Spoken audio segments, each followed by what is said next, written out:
ಆತ್ಮೀಯ H16 news ಅರ್ಥಾತ್ ಸೀತಾರಾಮ್ ನ್ಯೂಸದ ವೀಕ್ಷಕರೇ, ನಾನು ನಿಮ್ಮವ ಎಂ ಆಯುಧ ಮಲ್ಲಪ್ಪ ಜೊತೆ ಅವರು.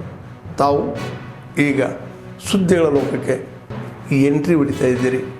ಈ ಸುದ್ದಿಗಳನ್ನು ಪ್ರತಿಯೊಂದು ನೋಡೋ ಜೊತೆಗೆ ನಿಮ್ಮ ಅಭಿಪ್ರಾಯಗಳನ್ನು ಹಂಚ್ತಾ ಇರ್ರಿ. ಯಾಕಂದರೆ ಈ ಸುದ್ದಿಗಳು ನಿಮಗಾಗಿ, ನಿಮ್ಮ ಬದುಕಿಗಾಗಿ, ನಿಮ್ಮ ವೈಚಾರಿಕೆಗಾಗಿ, ನಿಮ್ಮ ತಿಳುವಳಿಕೆಗಾಗಿಯೂ ನಿಮಗೂ ಗೊತ್ತು.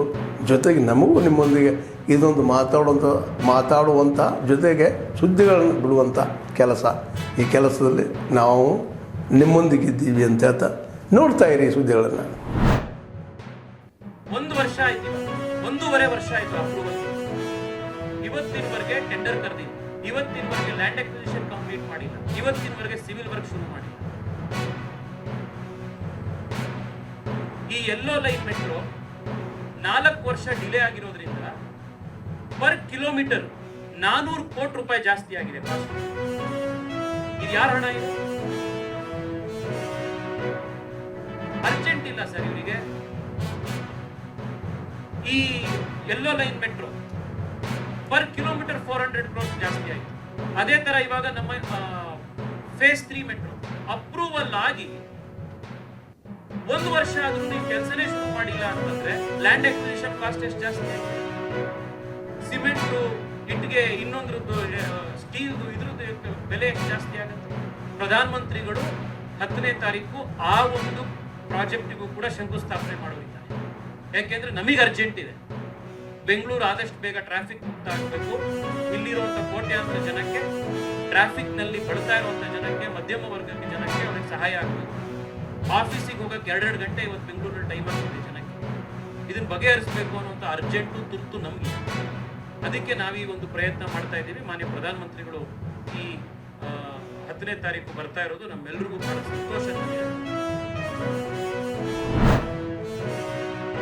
22nd report of the Standing Committee on water resources on groundwater, a valuable but diminishing resources pertaining to the Department of Water Resources, River Development and Ganga Rejuvenation, Ministry of Jal Shakti. Sir, I lay the statement. यह है कि विधेयक को पुनर्स्थापित करने की अनुमति प्रदान की जाए. जो सदस्य इसके पक्ष में वो हाँ कहें, जो सदस्य इसके विरोध में वो ना कहें. मेरे विचार में निर्णय हाँ वालों के पक्ष में हुआ, हाँ वालों के पक्ष में हुआ. माननीय मंत्री जी विधेयक को पुनर्स्थापित चाहते हैं. प्लीज आप सब अपनी अपनी सीट पर विराजिए. आप सदन की कार्रवाई नहीं चलाना चाहते हैं? सभा की कार्रवाई 2 बजे तक के लिए स्थगित की जाती है. को धमकाने का काम हमारे किसी नेता ने किया. आज के शब्द क्या थे राहुल गांधी जी के? राहुल गांधी जी के शब्द थे, यदि मेरे प्रेस कॉन्फ्रेंस के ऊपर जवाब नहीं आया तो there will be serious consequences. बहुत घातक परिणाम होंगे. सीरियस कॉन्सिक्वेंसेस को अगर हम ट्रांसलेट करते हैं तो हिंदी में अनुवाद बनता है घातक परिणाम होंगे. क्या घातक परिणाम होंगे? उन्होंने यह भी जस्टिफाई किया कि एक दिन ऐसा आ सकता है कि जब हम ऑपोजिशन वाले, अभी भी उनके मुंह में खुद ही कांग्रेस पार्टी के सर्वोच्च नेता के मुख से यह नहीं निकल रहा है कि एक दिन ऐसा भी आ सकता है कि कांग्रेस पार्टी सरकार बना सकती है. He lacks confidence to that extent. उस हद तक उनके मन के अंदर कॉन्फिडेंस और विश्वास नहीं है कि कांग्रेस पार्टी कभी भविष्य में सरकार बना सकती है. वो आज भी कह रहे हैं कि ऐसा समय आ सकता है कि भविष्य में ऑपोजिशन कभी सरकार बना सकती है. तब चुन कर एक एक अधिकारी को, वो कितना भी बड़ा क्यों ना हो, उसको छोड़ा नहीं जाएगा.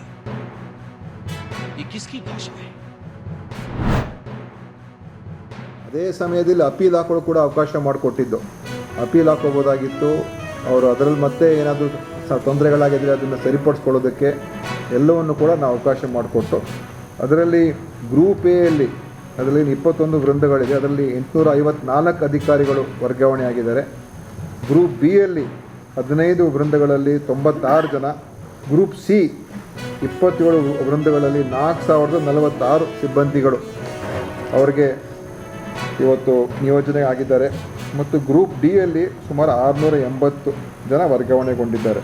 ಸೊ ಇದೆಲ್ಲ ಅವರಿಗೆ ಮೇಲ್ಮನವಿ ಹಾಕೋದಕ್ಕೂ ಅವಕಾಶ ಕೊಟ್ಟಿದ್ದು ಮತ್ತು ಇನ್ನೇನಾದರೂ ಅವ್ರಿಗೆ ಸಮಸ್ಯೆ ಇದ್ದರೆ ಎಲ್ಲವನ್ನು ಕೂಡ ಹಿಯರ್ ಮಾಡಿ ನಾವು ಅದನ್ನು ಮಾಡಿದ್ದೇವೆ. ಸೊ ಇದು ಭಾಳ ಒಂದು ಮುಖ್ಯವಾದಂಥ ವಿಷಯ. ಅದರಲ್ಲಿ ನಮ್ಮ ಉದ್ದೇಶ ಇನ್ನೊಂದು ಏನಂತ ಹೇಳಿದ್ರೆ, ಇದರಲ್ಲಿ ತಾಯಿ ಆರೋಗ್ಯ ಮತ್ತು ಮಕ್ಕಳ ಆರೋಗ್ಯಕ್ಕೆ ಆದ್ಯತೆ ಕೊಟ್ಟಿದ್ದೇವೆ. ಸೊ ಏನು ನಾವು ಮಾಡ್ತಾ ಇದ್ದೀವಿ ಅಂತ ಹೇಳಿದ್ರೆ, ಯಾಕೆಂದರೆ ನಮ್ಮ ಹತ್ರ ಸುಮಾರು ವೇಕೆನ್ಸೀಸ್ ಇದೆ. ಸೊ ಎಲ್ಲ ನಮ್ಮ ತಾಲೂಕು ಆಸ್ಪತ್ರೆಗಳಲ್ಲಿ ಕಡ್ಡಾಯವಾಗಿ ಈ 3 ಜನನೂ ಇರಬೇಕು. ಯಾರು ಸ್ತ್ರೀರೋಗ ತಜ್ಞರು, ಆಮೇಲೆ ಅರವಳಿಕೆ ತಜ್ಞರು, ಆಮೇಲೆ ಮಕ್ಕಳ ತಜ್ಞರು, 3 ಜನ ಅವರು ಕಂಪಲ್ಸರಿ ಇರಲೇಬೇಕು. ಸೊ ಅದನ್ನು ನಾವು ಅದು ಕ್ರಿಟಿಕಲ್ ಅಂತ ಹೇಳಿ ಆ ಹುದ್ದೆಗಳೆಲ್ಲವನ್ನು ಕೂಡ ತಾಲೂಕು ಆಸ್ಪತ್ರೆಗಳು ಬಹುತೇಕ ಎಲ್ಲ ಭರ್ತಿಯಾಗಿದೆ. ಇನ್ನು ಕೆಲವು ಕಡೆ ಸ್ವಲ್ಪ ಏನಿದೆ ಅದು ಮತ್ತೊಮ್ಮೆ ಇನ್ನೊಂದು ರೌಂಡ್ ಮಾಡ್ತಾ ಇದ್ದಾರೆ. ಅದು ಮಾಡಿ ಎಲ್ಲ ತಾಲೂಕು ಆಸ್ಪತ್ರೆಗಳಲ್ಲಿ ಈ 3 ಜನ ಇರಬೇಕಾಗ್ತದೆ. ಆದ್ಮೇಲೆ ಎಲ್ಲ ಸುದ್ದಿಗಳನ್ನು ನೋಡಿದ್ರಲ್ಲ, ಏನು ಅನಿಸ್ತು ನಿಮಗೆ?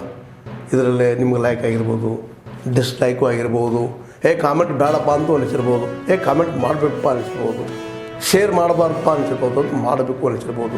ಏನಾದರೂ ಆಗಲಿ ಶೇರ್ ಮಾಡ್ತಾಯಿರಿ, ಈ ನ್ಯೂಸ್ಗಳನ್ನ ಹಂಚ್ತಾ ಇರಿ, ಜೊತೆಗೆ ಇದಕ್ಕೆ ಸಬ್ಸ್ಕ್ರೈಬ್ ಆಗ್ತಾಯಿರಿ ಅಂತ ಹೇಳ್ತಾ H16 ನ್ಯೂಸ್ ಅರ್ಥಾತ್ ಹೇ ಸೀತಾರಾಮ್, ಇದು ಸತ್ಯದ ಕೈಗೆ ನಡಿ. ವಂದನೆಗಳು.